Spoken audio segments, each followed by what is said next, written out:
Hello everyone again. As I mentioned in my previous video that I will do a separate video about subclass 491 pathways in Tasmania, and there we go. This video will briefly cover the critical criteria about subclass 491 skilled work regional professional visa pathways for Tasmania.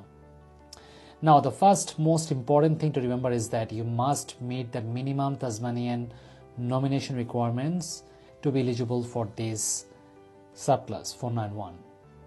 There are 5 nomination pathways under this subclass 491, each with different requirements, and priority attributes like green, gold, and orange applies to each of these pathways.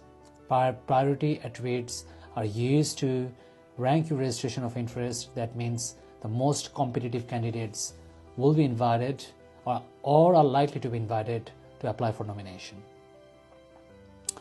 Now let's begin with pathway 1, which is Tasmanian Skill Employment Pathway. This pathway is for skilled migrants who have worked in Tasmania for at least 6 months with a valid skill assessment.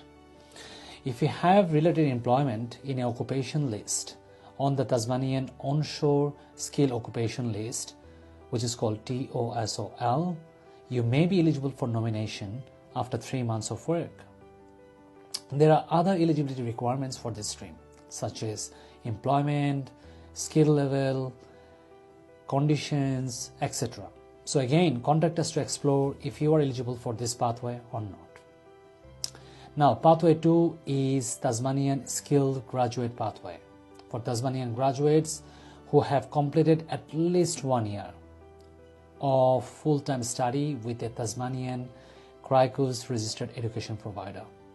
Now note that your course of study must be EQF 5, which is a diploma or higher.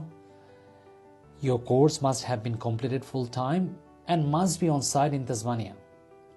Always note that you must currently be living in Tasmania and intend to continue living in Tasmania to be eligible for this pathway. Now let's move on to the third pathway, which is Tasmanian Established Resident Pathway. Now this pathway is for skilled migrants who are employed and have lived in Tasmania for at least 2 years and currently be employed in Tasmania either in a role equivalent to 𝐁𝐨𝐴𝐧𝐭 skill level 1 to 3 and have at least 6 months of experience at the same level in the last 12 months for a minimum of 20 hours per week. Or if you are working in a role to 𝐁𝐶O skill level 4 to 5, you must have 12 months experience at the same level or higher in the last 18 months for a minimum 20 hours per week.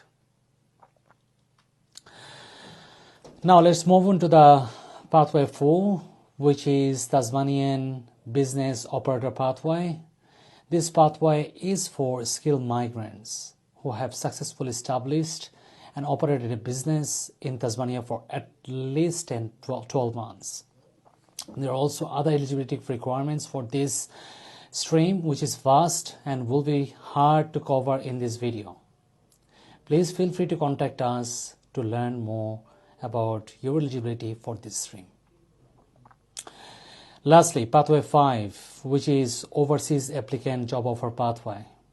This pathway is for skilled migrants living outside Australia who have received a job offer in Tasmania closely related to their skills, and most importantly, their employer must have a well-established business that has been actively operating in Tasmania for at least past 12 months.